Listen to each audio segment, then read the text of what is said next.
Good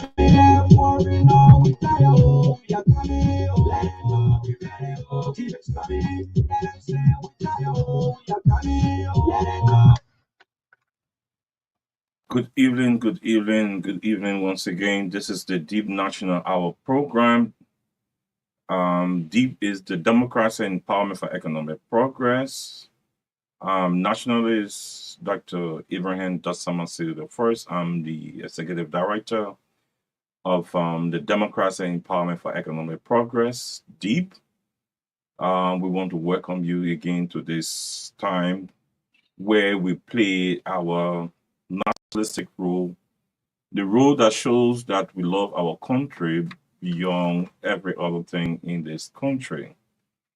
Our loyalty is to this country, and we wish that the country and its people should be educated and understand that they have a responsibility to play, and that responsibility must be manifested in how they conduct themselves. So again, this is the Deep National Hour program. You can follow us up on the DEEP National Hour program. And we are on this platform every Friday by 5 p.m. and every Saturday by 8:30 p.m. So DEEP, as a civil rights nationalistic organization, is propagating the true sense of nationalism and the call to national duties.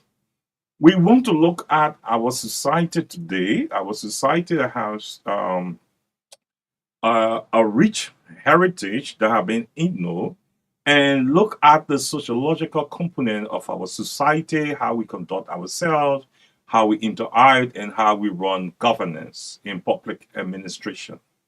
So, the first thing we need to understand as a nationalist is that every country is represented by symbols. Every country is represented by symbols. We are advocating to have a country that will be run by a nationalist, taking into consideration the responsibility to transform this country into an industrialized state. The citizens of this country, they are not many, but poverty is at its zenith. So it means that with the abundance of resources that God has blessed this country, the lack of true nationalists, individuals who love this country, and the sophistication of the brain has led us to where we are being rated among the poorest in the world. So we look at these from the behavior pattern. That's why we say we look at the sociological, even though some will also want to consider the psychological component and the anthropological component of our setting. But all of them will interwove in what we are about to discuss today. So, as a nationalist, we expect that every person listening to us today will have someone tune in for the purpose of expanding our platform and also ensuring that we begin to group ourselves and get prepared for another cycle where we'll see corrupt officials, corrupt individuals, criminals that will be coming to provide some services in the community and bring us loud right trades that will carry this country into another miserable, disappointing 6 years after the election 2029. So, do we need to understand as a society? Let's begin with a nationalistic agenda, and we look at symbols that are nationalistic. As a country, we believe that this country carry a flag that bears three colors. Now, for centuries, flags have been used by country as symbols of recognition and to show their allegiance. Symbol of recognition and to show their allegiance. Now, the question is, are Liberians saying in that the way Liberians conduct themselves? It said the reflection of the color that we have on our flag, because symbolism. Like, take for example, if a man wears or a woman wears a married ring on left finger, which is the ring finger, we say she or he is married. So every time a country carries certain colors in its flag, that color is a true representation of the people that live in that country. A flag is often designed to represent people and their values, their morals and ideas.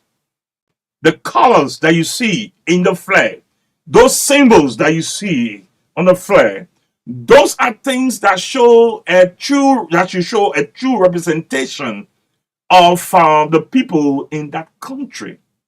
If we ask ourselves that we have three colors in our flag, and those three colors, we're talking about the red, the white, and the blue. Meaning, if we should, as a nation, carry such color, it means that for blue, let's take for example blue. Blue means justice. It means that the society believes in the rule of law. The society practices justice, equality, wherein if you go to the court, you expect to get justice. You cannot go to the court and be afraid that those who have influence or money or connection will win you.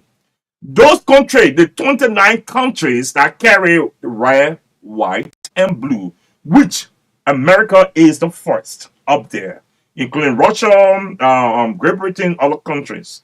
Liberia is always unfortunate. Liberia is at the bottom, okay, among those 29 countries that carry the red, white, and blue. Now, the practices of the blue, which one of it is justice, symbolizing that the society, Liberia, believes in the rule of law. So if you have your branch of government, a branch of government called the legislative branch of government, that should be able to propagate laws and live by laws, will be defining itself as a tyrannic environment that will be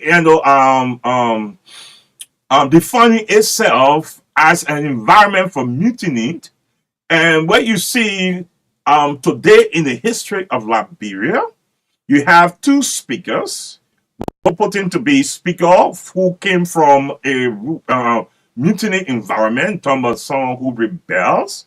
That is Richard Kuhn, who wish for those of us who are nationalistic and believe in education and the rule of law, would never ever accept anybody who define themselves in violence, breaching policies and laws in order to attain power.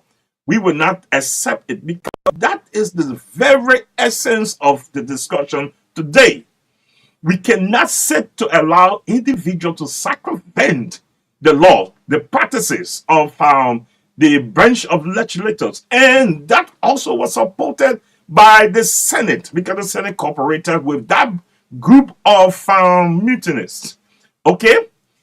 It shows that this country is not going anywhere, because we do not understand that if we have a flag and this flag represents a country that believes in justice, it means that those that make these laws should live and abide by laws.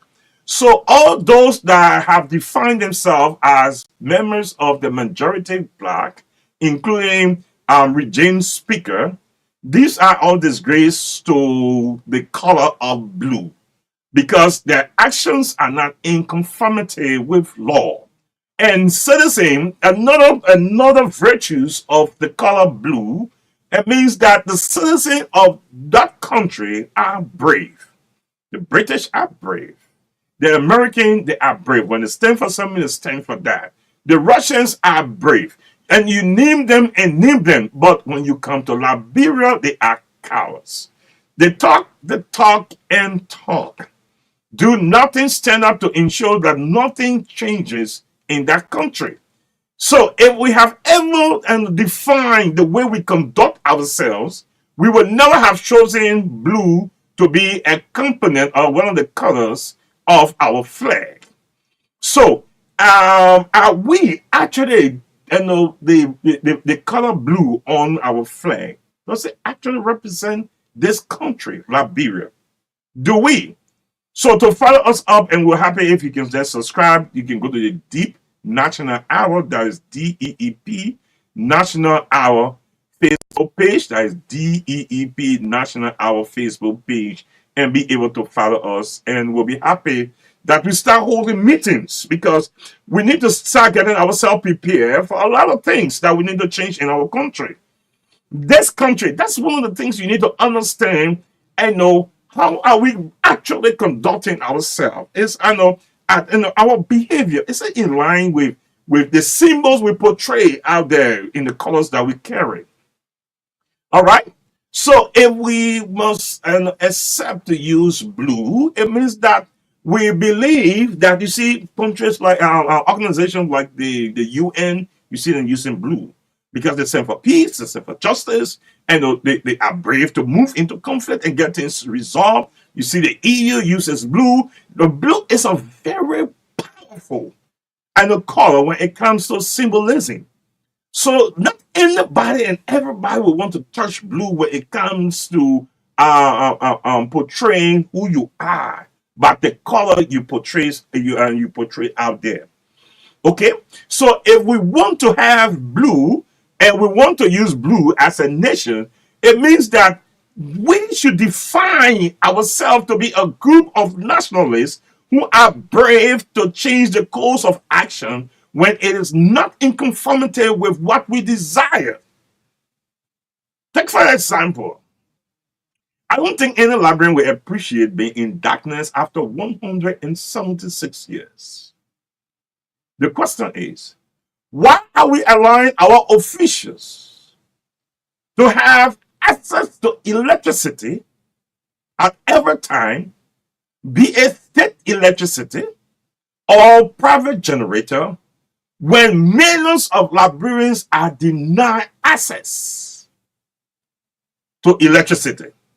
If we all should not get electricity, least to talk about those who should be our direct representatives.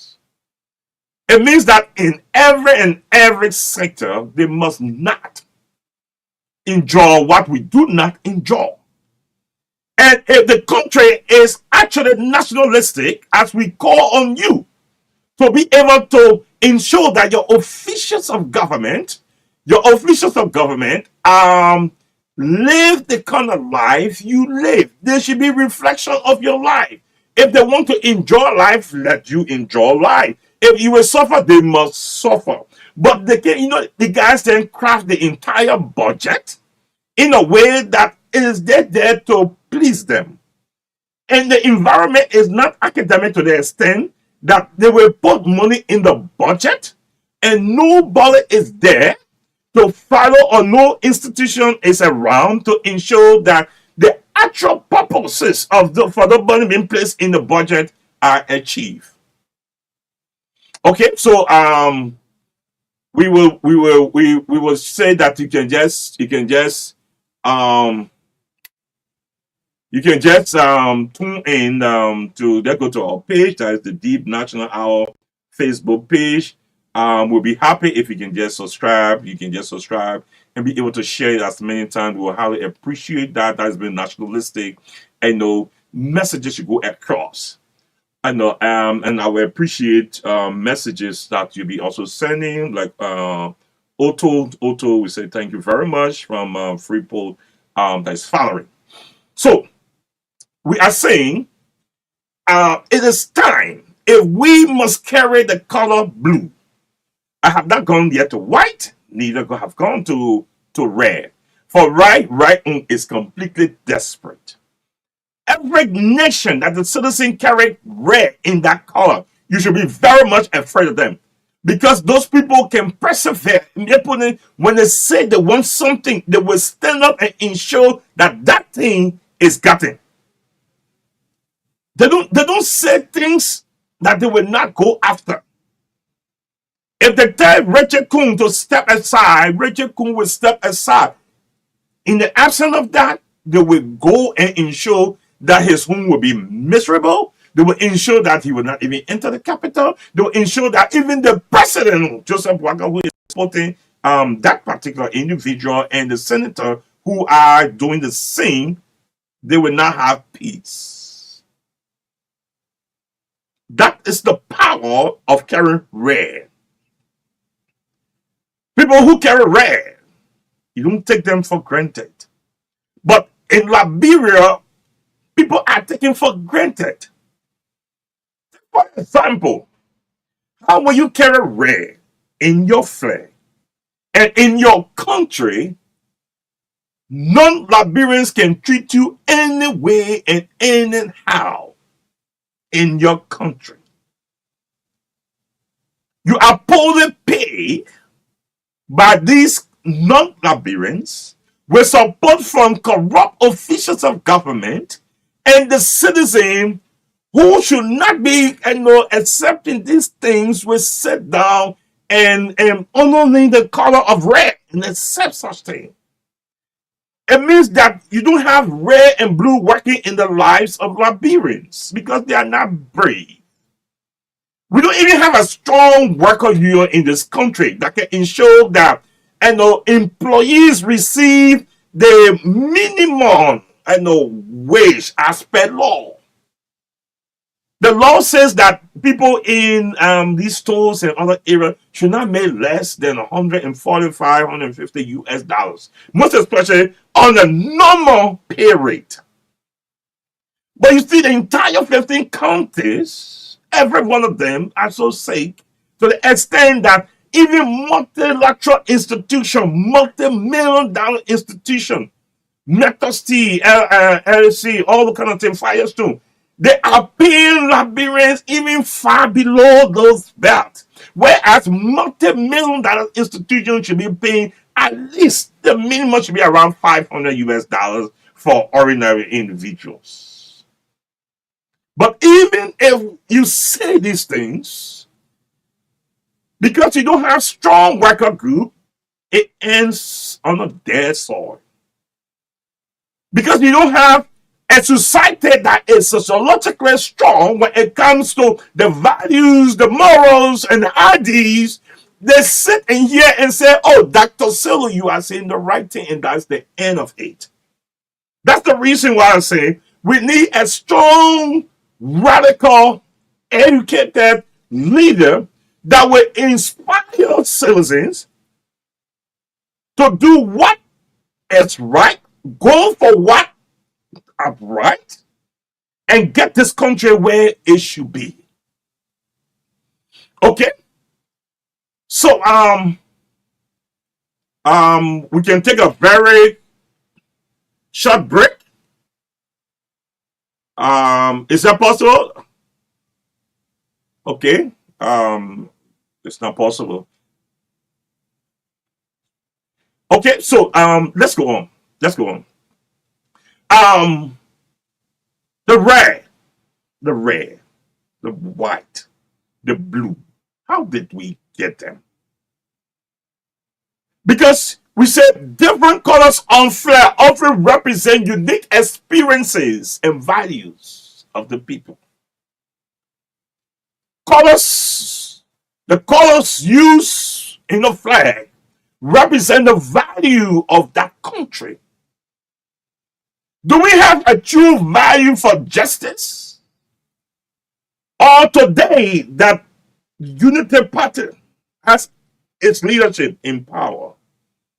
Whether the leadership of the Unity Party does the right thing or not, those from Unity Party will want to defend their party for the purpose of their party against the country.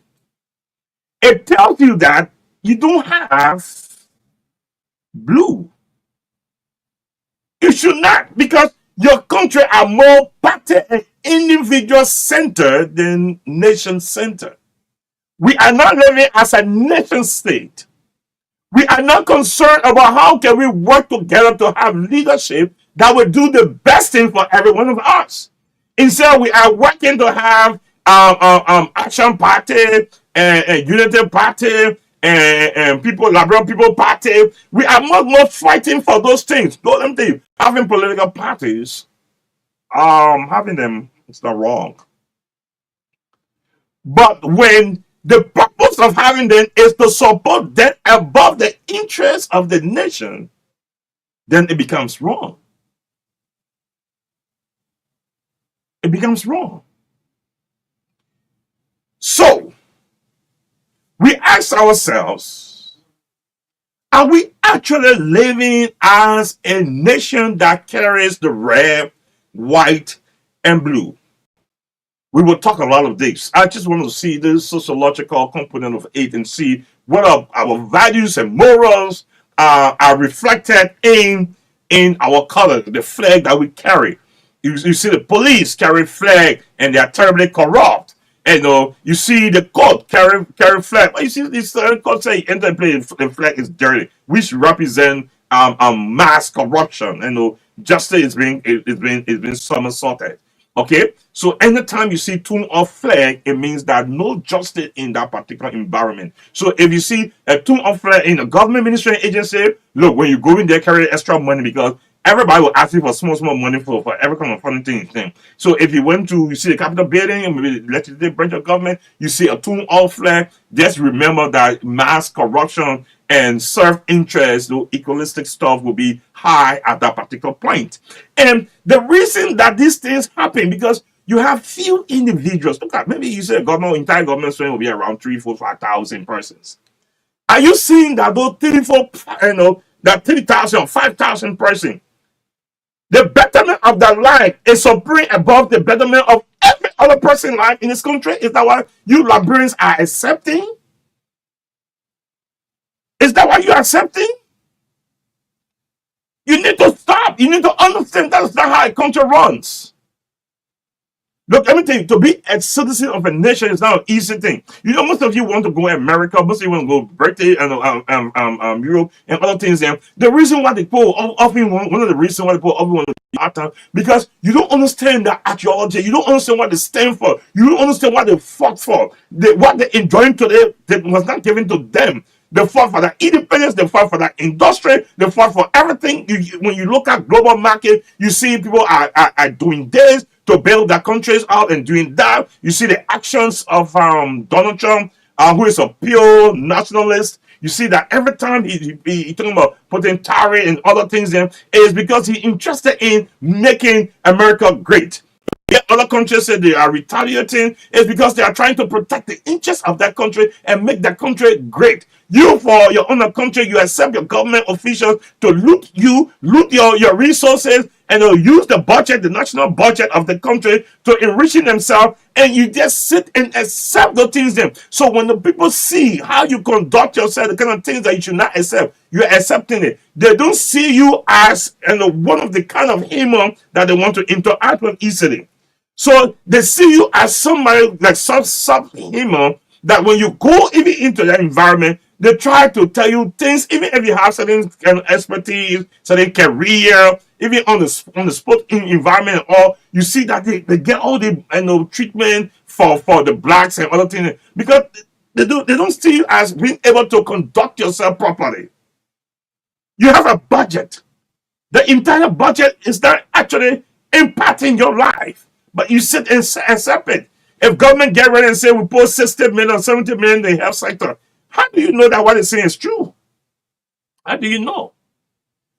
The African government, they already believe in criminality. So they always say things that will be very, very far. They can put money somewhere and go there and take it out. And so for political reasons, to just score points because the people like to hear good things, they can tell you something and say, we have put 100 million out there, and they don't even have that $100 million to work with. But because you love to hear good things, and that's all, and you very pacified. And so people use those kind of things and they get to you and they make you feel good. But in actuality, you just mean pacify. You hear the good thing, you feel good, but you stay hungry, you stay naked, you can't have hospital to run to, you have serious problem, you can't call police to come there, you have health issue, you can't have ambulances to come to your place to pick people up. You even have good health centers around here. Okay? So you see that everything in your country is just substandard. Substandard. You won't get good medicine you send for out of the country. You won't get good this you send for out of the country. People bring all kind of bad products in this country and say it's so hard. And the government sees it and government has no concern. Like those of us, I don't know, when I threw my first 3-story building up, and when you see fire exteriors, and today when you see another fire exterior, you know strictly have insterior. Everything just changing, the quality they're dropping. Those of you who are in construction, you see the kind of things there are. So before I could even start my second building, before I could go to my third building, you could see that the material value start to decline. Even the rebar, the quality, everything buy up, show everything buy up. Substandard things then, but expensive than the price they were before. But even the elaborate construction, the same thing, everything that's possible in this country. Then you carry the color called blue. What values do you have? Value. You see the wrong. You are unable to stand up to correct the wrong. It means blue cannot be your friend. Red cannot be your friend. Because red tells you that country, they can persevere. They can stand up for something and they will ensure that thing changes. If not, they will not leave it. The same way someone else tell you for the way that we can never accept Richard Kuhn and who came from a rebellion environment to come and hijack power. They can do it. It's not the issue of COFA. No, it's not at all. Because we don't even want someone to try that same nonsense with Joseph Boakai or do that with the Supreme Court. We don't want kind of practices to come in our modern dispensation, even though our society is still primitive. We don't want that kind of practice. So you see that a lot of misstep and foolishness that those guys do that's reducing the country. Poorly educated government, poorly educated legislative branch, and especially the majority group. And one of the things I really feel good about Kofa is he proving the power of the pen. If he was not an academician, maybe by now he have subverted his legalistic position to pressure from bunch of poorly defined individuals, poorly prepared, poorly defined, poorly experienced, that's messed himself up. But he's going down in history as one of the person who stand up. So if he speaks about red, I say yes. He speaks about blue, I say yes, because those are things that you must stand up to. We don't have professional bodies here.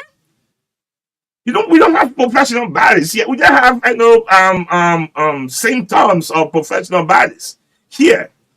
Because if you have professional body, they will tell you professional from a professional point, like the bar association. They play with law. They the legal issue. They will come out and tell you something straight. They're not taking side with who and who, but they give you the law to tell you what is straight. Because they want a society that represents blue. But if you have professional groups, they all are cowards. They are all afraid. They cannot speak the truth. They all are helping to bring this country or carry this country down. Because what's the essence of getting certain qualification and cannot manifest in your society? What's the essence of getting it? What moral, what value do you have in your education? Tell me. If you call yourself professional group at the university lecturers and other things then. Okay? I'm a lecturer at the university. And so I can sit here and allow poorly educated, poorly prepared individuals to then do all the nonsense and we cannot speak. History will charge us. And we said no. Before the election took place, even during George we appear. I sat on the platform, I told you what will come if George Myean is elected. I told you about his incompetence and other things that are coming. And in no time, he manifested. Before this election, I told you if Joseph Barker wins it, I told you 4 major things will happen. When I hear posts telling me say about that, why you say we listen to you, but it's interesting that when you people learn, you can be able to predict things. Look, that's the power of education. Let me tell you, success is different from getting money. Let me tell you this. You can get all your money, you have no education, you walk. It's education that bring the bike. It's education that bring the motorbikes, the car. Education that brings the plane. Not ignorance. You can get all your money, and then the different can say, quarter, say this one, and get money. But you can't bring any invention. You can bring it. It's not possible. For me to be saying, all of your limitations, you have to set up a radio station where someone can sit in one living room and discuss issues to the world. It's not possible. That's the power of education. So education defines the level of progress we can make. So you see that around the world, poorly educated countries are always profiting in entrenched nations. And highly educated countries are always successful countries because the world needs modernization, things to improve life. Different kinds of cell phones coming out, different kinds of cars coming out, different kinds of buildings coming out, different kinds of laptops and other things are coming out. They are not coming out of stupidity. They are not coming out of limitation. They are not coming out of ignorance. They are coming out of quality education. So that's the reason why every country that is prepared, they are civilized enough to have a legislator in that constitution. The reason why the country must educate its citizen to the highest, and it's in the Liberian Constitution. It is in the Liberian Constitution. That is the government prerogative to ensure that you Liberians are properly educated. But the reason why they will not do it is because they know that there is heavy power when it comes to education. That you will not accept some things you are accepting today based on your growth limitation. That when you are sophisticated, you will not be submitting to fools and criminals around here who may just want to say nonsense and you just submit to it and lie to God. No, you won't do that. You'll be too far equipped. So there, many people, the actions of people today. I'm talking about degree because degree doesn't make you educated. That's completely out the record. Okay. There are a lot of people with credentials in that hand and they're running after the stomachs. They're not running after the ideas, the values, the morals, of the education. No, they're not doing that. So if we should define the colors of our flag, they are usually not getting arbitrarily. No. They are selected based on the history, the culture, the religion of a particular group of people. Where you people came from with the red, white, and blue, that is not a reflection of our history. We now have a struggle for justice. We now have a struggle, a culture that we don't allow bad things to happen. We stand to ensure that even in our towns, our villages, our clients, that the right things are always followed. The younger one must respect the older one, men to respect the woman to respect the man. And there must be cordiality, there must be sincerity. You get some of your money in credit or to keep, they should be able to give it back because the culture permits that. You can't just come today, you jump from 3rd grade and go to 5th grade, from 5th grade to 11th grade, and you come out of the society, just kind of bad heterosexual society. You don't have. So where you came out with this red, white, and blue? Because it's not part of your culture. It's not. So it means that the color, the red, white, and blue, was imposed on this nation by those who felt that the liberation from slavery was important to give rise to that independence. And that was completely wrong. Naivety. Completely wrong. So at the end of the day, you have colors that are completely outside the history, the culture, the religion of this group of individuals called Liberians. Many flags can be traced to a common origin, such as the family flag. Are often linked, both by common traditions and by geography. Common tradition. Where are we when it comes to Liberians versus their flag? Liberians versus their flag. Do you really have a system of justice that you can believe in to carry blue like the UN, to carry blue like the EU, to carry blue like the United States of America, to carry blue like Great Britain, to carry blue like Russia, to carry blue like France, to carry blue like so many other countries? Do you have the moral and values to be able to carry to others? Do you? Look, there are lots of things that this country needs to learn. A lot of things. And most Liberians love toxic politics. Politics that don't give them an opportunity to learn, to listen, to acquire, to be able to do research. They don't submit to the kind of discussion. They love toxic politics. People just sit down and just bring distraction and just talk something and do something, then the entire country start running, head scatter, discussing it, and forget about the real thing. The real thing in this country is how can you get your job back? The real thing in this country is how can you have health, proper education? How can you get reliable water and electricity at your homes? The real thing here, how can you get your business? How can government ensure that Article 7 and Article 8, I'll be discussing on the next platform, how can you ensure that those things that say that government is under obligation to you, the natural resources of this country, manage them so that it can better your life? Then you sit and talk politics all day and go home hungry. You're not capable of taking actions. Look, let me say this.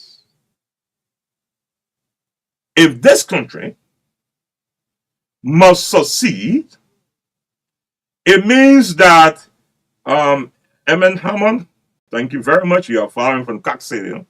So we hope that you invite others to follow along with Koto, the Koto guy. Let me say this. You can follow us up on Deep National, our Facebook page. That is DEEP National, our Facebook page. And we'll be happy when we start putting groups and other individuals that we can start thinking about how we can take back this country.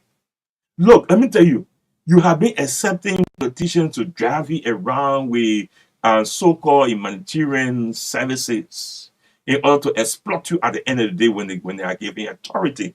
It's time for you to sit and think that you can give power and you can take it back.